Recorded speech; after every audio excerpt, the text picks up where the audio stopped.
Bonjour à toutes et à tous. Aujourd'hui, on va décortiquer une technologie qui fait pas mal de bruit, SpaceTimeDB. Sa promesse est assez radicale, simplifier à l'extrême la création d'applications et de jeux en ligne. Comment? En s'attaquant au plus gros morceau, l'infrastructure serveur. Et pour bien comprendre d'où on part, cette citation de Jonas Tyroler est parfaite. Pour beaucoup de créateurs, et surtout pour les indépendants, le back-end, le côté serveur, c'est une montagne, une barrière technique qui peut vraiment tuer un projet dans l'œuf. Le vrai problème, c'est ce grand écart permanent. D'un côté, il y a ce qu'on aime faire, coder la logique de l'application, créer les fonctionnalités. Et de l'autre, il y a tout le reste, la gestion d'une infrastructure qui est devenue incroyablement complexe. Et quand on dit complexe, voilà à quoi ça ressemble. La réalité du cloud aujourd'hui, c'est ça. C'est un immense puzzle de services. Il faut provisionner des serveurs, configurer des bases de données, orchestrer des conteneurs, gérer les noms de domaine. Bref, c'est un travail à plein temps qui peut vite devenir un cauchemar. Cette phrase résume tellement bien le sentiment. On est en plein dans le code, dans le flow créatif, et là, il faut s'arrêter pour aller cliquer dans les méandres d'une console d'administration. À ce moment-là, c'est vrai, toute la magie de la création disparaît. C'est face à ce constat qu'une idée un peu folle a commencé à germer. Une idée qui est au cœur de SpaceTimeDB. Et si on arrêtait de penser le cloud comme un assemblage de pièces détachées? Et si on le voyait plutôt comme ce qu'il devrait être, un seul et l'unique ordinateur géant? Parce qu'au fond, le rêve de tout développeur, c'est ça. C'est de pouvoir se concentrer uniquement sur son code. On écrit son programme, on appuie sur un bouton pour le lancer, et c'est tout. Fini les serveurs, les bases de données, les déploiements compliqués. Et c'est là que SpaceTimeDB entre en scène. C'est l'outil qui a été pensé pour faire de ce rêve une réalité. Et pour ça, il inverse complètement la logique habituelle. D'habitude, le code appelle une base de données. Ici, le code tourne à l'intérieur de la base de données. C'est un changement de paradigme total. Alors, ok, l'idée est séduisante, mais comment ça marche concrètement? Ce qui est fascinant, c'est que la technologie derrière tout ça repose sur une théorie qui date des années 70, mais qui, avec le matériel d'aujourd'hui, se révèle d'une efficacité redoutable. Pour bien comprendre, il faut faire un petit bond dans le passé.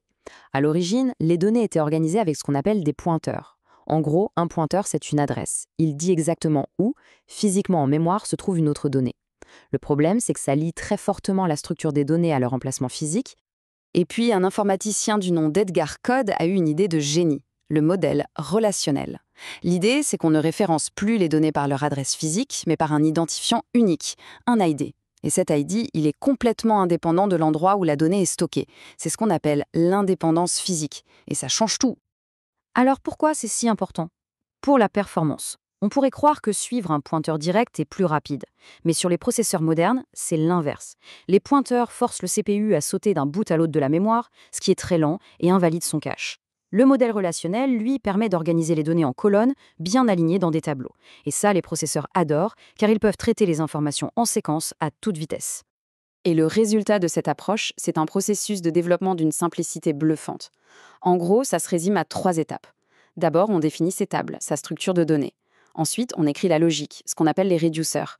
Et enfin, une seule ligne de commande et l'application est en ligne. C'est tout. Pour se lancer, il y a juste 3 concepts clés à retenir. Le module, c'est votre application tout entière. La structure et la logique, tout est au même endroit. Le reducer, c'est la seule porte d'entrée pour modifier une donnée. Ce sont des fonctions sécurisées qui garantissent la cohérence. Et enfin, la subscription, ou l'abonnement. Le client dit « je veux voir ces données » et SpaceTimeDB lui envoie les mises à jour en temps réel automatiquement. Bon, c'est bien beau sur le papier, mais dans la pratique, qu'est-ce qu'on peut vraiment construire avec? Regardons un peu les cas d'usage idéaux, mais aussi, en toute transparence, les limites actuelles de la technologie. SpaceTimeDB est vraiment dans son élément pour tout ce qui touche au temps réel et à l'état partagé. Évidemment, on pense aux applications de chat comme Discord, aux outils collaboratifs comme Figma où tout le monde voit les mêmes modifications, mais aussi aux réseaux sociaux, aux classements en direct et bien sûr au Graal, les jeux massivement multijoueurs. Par contre, il faut être réaliste, il y a des domaines où c'est encore un peu juste. Par exemple, des simulations physiques très poussées, comme dans un jeu Unreal Engine, c'est compliqué à gérer entièrement dans la base de données. Même chose pour les applications qui doivent faire constamment des appels à de nombreux services externes. Mais l'équipe y travaille. Pour un exemple concret qui en jette, il y a Bitcraft. C'est un MMO entièrement bâti sur SpaceTimeDB.